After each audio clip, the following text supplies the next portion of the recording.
sortear esse livro aqui, né? Que é o livro do nosso estudo dessa semana, Zoé, a própria vida de Deus. E eu tenho certeza, queridos, nós temos sido grandemente abençoados e enriquecidos por esse conteúdo, né? Por receber de Deus, né? Conhecimento acerca da vida que nós já temos dele próprio. Então, hoje nós vamos encerrar, né? Esse livro tem 5 capítulos, então hoje nós falaremos do último capítulo. É um capítulo maravilhoso que nos convoca mesmo, né, a esse entendimento da nossa vida, do nosso reinado por meio da justiça. Amém? Então, Deus nos chama a reinar nessa vida, mas não reinar de qualquer forma, não reinar por qualquer motivo, né, nem de qualquer jeito, mas reinar por causa da vida de Deus que está em nosso coração e por meio da justificação que Ele nos fez alcançar em Cristo Jesus. Amém? Então, de fato, a Bíblia fala, né, sobre nós sermos reis e sacerdotes, né? E vimos um pouco sobre isso ontem. Reis e sacerdotes, reis mesmo, reinar sobre essa terra, ter esse coração alinhado com a palavra do Senhor, com a vontade dEle, com a vida dEle, e por meio disso estabelecer um nível novo, né, de domínio sobre a nossa própria vida, estabelecendo o que está ligado nos céus, ligando essas coisas aqui na terra também, estabelecer um tempo novo, né, sobre as nossas vidas e sobre aquilo que nós tocamos. Então é uma forma, né, de alcançarmos mesmo, né, o sucesso que Deus tem proposto para as nossas vidas, é nos apropriando da própria vida dele, né, e realmente participando dessa vida, colocando em funcionamento mesmo o poder criativo, o poder que Deus nos deu, a palavra que tem saído da boca dele acerca de nós governarmos, dominarmos, né, acerca da nossa vida nessa terra, não esperar que isso seja na vinda vindoura, né, no milênio com Cristo. Não, certamente lá nós reinaremos com Ele, mas aqui mesmo existe uma proposta de você e eu, por meio de Jesus Cristo, reinarmos. E o irmão Hegel, ele fala aqui sobre esse último capítulo, o capítulo 5, reinando por meio da justiça, e ele faz uma observação bem interessante. Perdão, gente, mexi aqui a cadeira. Ele faz uma observação bem interessante acerca de muitos de nós, e eu posso até me atrever a falar, né? Todos nós, em alguma área, em algum momento, ou em algumas áreas das nossas vidas, nós não reinamos como deveríamos reinar em vida, porque nos falta muitas vezes conhecimento da vida de Deus que opera em nós, conhecimento às vezes do funcionamento, né, de como essa vida de fato ela produz frutos em nós, de como nós vamos nos apropriar dessa vida para então realmente vivê-la com excelência, extrair da vida de Deus que está em nosso coração todo o potencial que está liberado, né? De alguma forma todos nós experimentamos, né, uma falta de reinar em alguma área, mas por causa do conhecimento que temos adquirido, então nós vamos aplicando esse conhecimento à prática, né? E em prática, na verdade, nós vamos alcançando melhorias em nossas vidas, áreas que precisam de consertos, nós vamos consertando, crescendo espiritualmente, avançando no Senhor, avançando em Deus. Então esse é um ponto importante. A Bíblia fala lá em Oséias, capítulo 4, capítulo 6, deixa eu ver, capítulo 4, versículo 6. O meu povo perece por falta de conhecimento. Veja, existe uma condição de perecimento, e é interessante que Deus aqui, né, inspira Oséias a escrever essa máxima, né, que nós conhecemos, e veja, não é a falta muitas vezes de fé que faz com que o povo pereça, né, não é a falta de propriamente, né, da fé ou de alguma outra coisa que faz o perecimento acontecer, mas a falta do conhecimento que produz de alguma forma esse perecimento. Veja que nós só podemos aplicar fé, né? Nós só podemos andar em fé sobre aquilo que nós conhecemos. Eu só posso ter fé para ser curado se eu tenho conhecimento de que Deus ele já providenciou cura para mim através de Jesus Cristo. Eu só posso andar, eu só posso ter, né, desfrutar de paz na minha família se eu tiver conhecimento de que essa paz em Cristo ela já está providenciada para mim e para minha família. Então tudo passa por meio, né, ou tudo de fato só é evidenciado por meio do conhecimento que nós temos na palavra. Se nós não conhecemos a palavra, nós perecemos em áreas da nossa vida por falta do conhecimento da palavra aplicada naquela área específica. Amém, gente? Então é importante para nós reinarmos em vida mesmo, conhecermos o que a palavra diz, conhecermos o que Deus diz. E um ponto, né, que é um ponto que o irmão Rega salienta aqui, é a questão da justiça. Nós fomos justificados em Cristo Jesus, e isso de fato é um meio pelo qual, né, ou é um ponto sobre o qual, uma vez que temos conhecimento acerca disso, então nós começamos realmente a entender que podemos e devemos reinar em vida. O irmão Rega faz alguns comentários aqui, e eu fiz questão de grifá-los e eu quero lê-los com você, ok? Para encerrar esse nosso tempo, essa nossa série hoje. Diz o seguinte: em algum momento aqui do capítulo, o irmão Reagan cita, dizendo: se conhecessem seus direitos, privilégios e domínios, os cristãos não teriam sofrido tantas angústias. Perdão, o povo do Velho Testamento, né? Não teriam sofrido tantas angústias. Muitas vezes Satanás encontra guarida, encontra espaço para dominar a vida dos cristãos, porque eles ainda não se conscientizaram do grande papel que têm a desempenhar. A Bíblia, veja que coisa interessante, que afirmação maravilhosa. A Bíblia não diz que Jesus Cristo reinará por seu intermédio, por meu intermédio.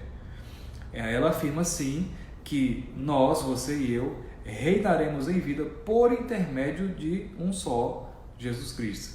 Amém, queridos? Então, reinar em vida não é uma coisa que Jesus vai fazer através de você e de mim. Não, é o contrário. Você e eu reinaremos em vida através de Jesus Cristo. Amém? Ele nos condicionou, Ele nos trouxe a oportunidade, e pelo seu Espírito nós de fato estamos sendo condicionados a essa realidade de reinar em vida por meio de Jesus Cristo. Amém? Jesus Cristo, Ele está sentado à destra de Deus, espiritualmente nós estamos também. E essa condição de estarmos à destra do Senhor em Cristo Jesus, isso nos confere acesso livre ao Pai, isso nos confere a oportunidade de verdadeiramente nós nos achegarmos ao Senhor, né, com o nosso coração aberto, livre, estar diante dele, não chegar diante de Deus, né, não, entenda essa expressão, não ir até Deus, mas simplesmente é um fato de que nós estamos diante dele. Amém? Nós não saímos e voltamos. Quando vamos orar, por exemplo, não é uma condição, eu vou orar, então eu vou entrar na presença de Deus. Não, a presença de Deus é algo que está constantemente em nosso coração. A vida dele está no nosso coração, está em nós de fato. Então nós não chegamos diante de Deus quando vamos orar, né? Nós nos achegamos a Deus em oração, é verdade, mas presencialmente a nossa condição é essa: nós estamos diante de Deus. Amém? O irmão Rega cita aqui em outra condição sobre Romanos 5,17, que diz que a abundância da graça e o dom da justiça estão ao nosso favor, né? Aqueles que receberam a abundância da graça, o dom da justiça, esses reinarão em vida. E o irmão Reagan diz: mas o que quer dizer dom da justiça? Em primeiro lugar, significa direitos garantidos perante Deus. Amém? Direitos garantidos perante Deus. Veja que a Bíblia não fala, por exemplo, que nós vamos reinar em vida por meio, né, a abundância da graça e o dom da justiça, ou seria o dom de outra coisa. Não, é o dom da justiça. De fato, a justiça ela nos foi dada, é um dom que Deus nos deu. Amém? A justiça, queridos, diferente da fé, por exemplo, nós não vamos crescer em justiça. Nós crescemos em fé, nós crescemos em confiança, nós crescemos na nossa caminhada cristã confiando, nos aproximando de Deus, né, no sentido de confiar nele, de entender que Ele está presente de fato. Isso é uma confiança que vai crescendo. A nossa fé, ela pode e deve aumentar, mas justiça é uma coisa que não aumenta ou diminui, né, mediante algumas coisas. Não, nós somos simplesmente justificados em Cristo Jesus quando nascemos de novo. É um fato, nascemos de novo, o dom da justiça começa a operar em nossa vida, nós nos tornamos justos, nós fomos feitos justos. Amém? Quando alguém, por exemplo, ele é acusado de um crime, e é preso e sentenciado, etc. e tal, mas na defesa lá, né, aquela sentença é revogada e então ele é reputado como sem ser culpado, né? Ou seja, ele é reputado como inocente. Veja, ali está a determinação de um decreto de justiça sobre ele. Ele é justo e não é delinquente. Aquela pessoa, ela foi feita, né, ela foi declarada como inocente e não mais como uma pessoa que cometeu um crime. Então, nós antes éramos criminosos espiritualmente falando, nós tínhamos a natureza criminosa, pecaminosa do Satanás. Mas uma vez que nascemos de novo, a vida de Deus opera em nosso coração, então nós simplesmente fomos declarados inocentes. Justiça foi aplicada a nós. Então, essa inocência, ela é uma coisa só. Nós não vamos sendo inocentes ao longo do tempo. Nós somos feitos inocentes, né? Aquela sentença de culpa, de condenação, ela simplesmente foi rasgada. Então, nós não estamos mais fadados ao inferno, a uma vida miserável, mas nós estamos agora numa condição de justiça. Amém? Crescemos em fé, sim, mediante o nosso conhecimento e a nossa aproximação do Senhor, porque a Bíblia fala mesmo que é em fé que nos aproximamos de Deus, mas justiça é algo que nós conquistamos em Cristo Jesus de uma vez por todas. Somos justos e ponto final. Amém? Entender essa justiça ou o conhecimento acerca dessa justiça, aí sim é um processo de que nós vamos crescendo no conhecimento, né? Mas não que vamos crescendo na justiça, e sim crescendo no entendimento de que essa justiça de fato ela é e promove em nós. O irmão Rega fala uma coisa interessante aqui,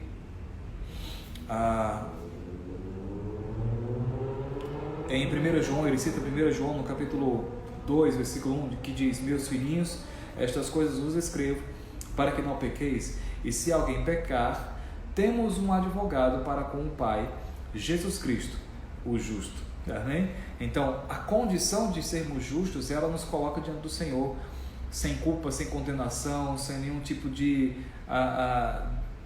intermeio, né, entre nós e o Senhor. Não, nós estamos livres diante de Deus para viver a nossa vida com Ele.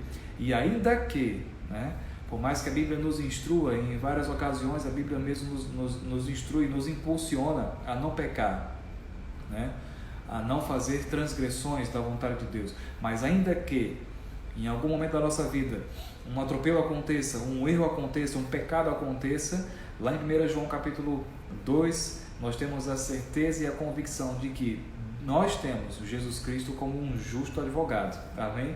E ele se coloca diante de Deus como aquele que diz, né, ou lembra ou fala: olha, fulano, Andrei, pecou, mas eu já paguei o preço por ele, meu sangue foi derramado e ele é justo. Então é simplesmente um fato de que ele pode ser perdoado, declarado, né, inocente sobre isso e seguir em frente. Então nós temos um justo advogado, amém, queridos?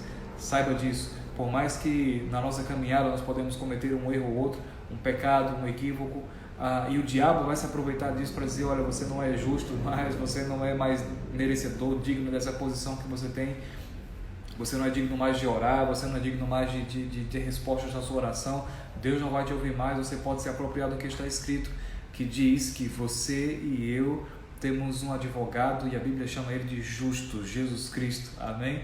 O justo, que está diante de Deus e que se coloca diante dele por nós em todas as ocasiões em que precisamos, amém, queridos? Então, fica firme nessas verdades.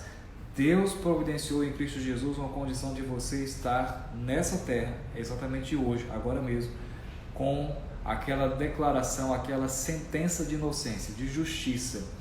Você é justo, e por meio da justiça de Deus, o dom da justiça, você deve e vai e precisa reinar em vida, amém? Isso é um fato, isso não é uma palavra de autoajuda, motivacional, muito embora sim é algo que nos motiva, mas veja, é simplesmente um fato, que você e eu somos espiritualmente justos, amém?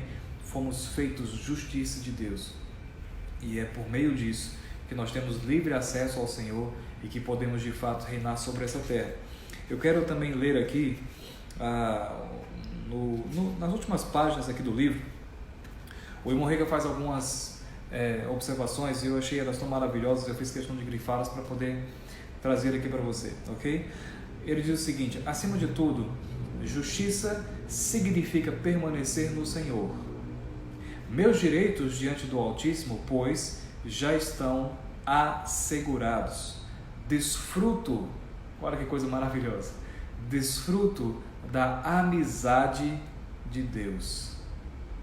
Tenho comunhão com Ele e identifico-me com Deus.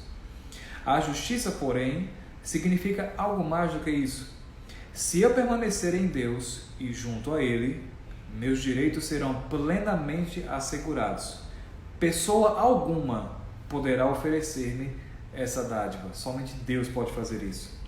Quando soubermos o que realmente significa, preste atenção, quando soubermos o que realmente significa o dom da justiça, seremos capazes de nos manter de pé diante do diabo e triunfar sobre ele. Podemos ainda obter vitória sobre oposição, perseguição, provas, lutas, circunstâncias adversas, pobreza, enfermidade, demônios e outros fatores, como por exemplo a pandemia, que nos podem levar ao fracasso. Na maioria das vezes, as pessoas acham que só podem contar com um Deus de apenas 4 centímetros de altura. Para elas, nessas ocasiões, o diabo mostra-se como da altura de um gigante Golias. Ora, conscientizemo-nos de uma vez por todas que o diabo não é maior do que Deus. Oh, glória a Deus, aleluia. E no final do livro, queridos, tem uma confissão. Eu vou ler essa confissão com você, ok? São algumas linhas. E se você puder, aí onde você está, você declara comigo, ok? A confissão é exatamente essa. Vamos lá. O diabo não é maior do que Deus. As circunstâncias não são maiores do que Deus. A doença não é maior do que Deus. Meu Pai é maior do que tudo. Ele é meu Pai e vive em mim. Ele fará de mim um vencedor. Ele me fará bem-sucedido. Não temerei coisa alguma. O Altíssimo está comigo. Ele é maior do que todas as lutas e tribulações. Ele é maior do que qualquer força que eu possa enfrentar. Ele é maior do que qualquer força que possa vir contra mim. Em todas as crises, nele esperarei. Ele sustenta meu homem interior. Nele esperarei para iluminar a minha mente. Nele esperarei para fortalecer o meu corpo. Nele esperarei para dirigir o meu espírito. Ele vive em mim. O Altíssimo vive em mim. Não posso perder. Não posso falhar. Confio nele. Fortaleço-me em seu poder. Aleluia. Oh, glória a Deus. E no final aqui, a última frase do livro, o William Reagan diz: não se esqueça de quem você é, de quem ele é, do que ele tem feito em você e do que ainda fará por você. Amém, gente? Que coisa maravilhosa. Que livro glorioso. Que prazer poder ter mergulhado nesses ensinamentos e nessa compreensão, né, da vida de Deus. Eu sou tão grato a Deus por essa oportunidade, gente, de poder estar com vocês aqui, né, nesse tempo, nesse período todo, né, de fé da manhã. Já são, eu acho que 2 meses e pouquinho, né? Talvez aí. E temos mergulhado de uma forma intensa demais na palavra de Deus, né? E eu quero te dizer, mergulhe na compreensão da vida de Deus, né? Eu quero, antes de nós fazermos o sorteio, cadê Josival? Josival tá aí? Vem cá, Josival, aqui na sala, rapidão. Josival vai me ajudar aqui com relação ao sorteio e nós vamos fazer isso já já, ok? Então aguardem um pouquinho, mas eu quero antes fazer a menção do próximo livro que nós vamos estudar na próxima semana. Nós vamos terminar o mês de maio mergulhando, né, num assunto e num conteúdo maravilhoso. Vamos continuar, né, com a companhia do nosso querido irmão Reagan nessa próxima semana. E esse livro aqui, ele é um dos livros mais intensos, né, e maravilhosos que eu já li, do irmão Reagan. E enfim, o conteúdo dele é excepcional. desafiador, né? Ele é, na verdade eu vou dizer, é um conteúdo centralizador. Veja, tudo que nós temos visto desde então, vem cá, volta aqui comigo, tudo que temos visto, tudo que temos aprendido até aqui, né? Tudo que temos estudado, de fato tem tem nos alavancado, né? Tem nos impulsionado mesmo a um crescimento no Senhor, a um crescimento no conhecimento, a um crescimento de fé, de comunhão com o Espírito Santo. Tudo isso tem nos colocado numa condição, né, de realmente vivermos dia após dia cheios de expectativas novas em Deus e, sabe, transformando. Eu creio que assim como eu, porque eu tenho desfrutado disso todos os dias aqui com vocês também, eu creio que cada um de vocês também teve essa mesma oportunidade, também está vivenciando isso, né, de crescer no Senhor, de crescer no conhecimento, na confiança, na fé no Senhor.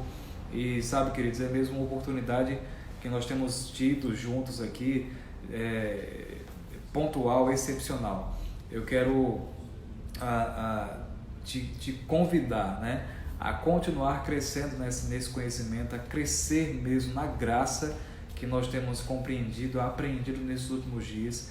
E existe um ponto, né, que veio ao meu coração já há algum tempo, acho que pelo menos uma semana e meia, 2 semanas, em que eu tenho lembrado desse livro, e realmente nós não temos escapatória, temos que mergulhar nos ensinamentos desse livro, porque é um livro que vai nos centralizar, é um livro centralizador, né? Se até aqui temos crescido e temos avançado no conhecimento da graça de Deus, um fato é importante: nós precisamos nos manter no crescimento na graça de Deus, amém? No conhecimento crescente dessa graça. E para que isso aconteça, nós temos que ter alguns cuidados, alguns zelos com a nossa própria vida. E esse livro que nós vamos estudar a partir da próxima semana é um livro que vai nos centralizar. Veja, é um livro que vai nos ensinar a como nós não perdermos isso que já temos conquistado, né, desde esse tempo que estamos juntos aqui nessas manhãs, e claro, daquilo que nós já temos aprendido durante a nossa vida com o Senhor.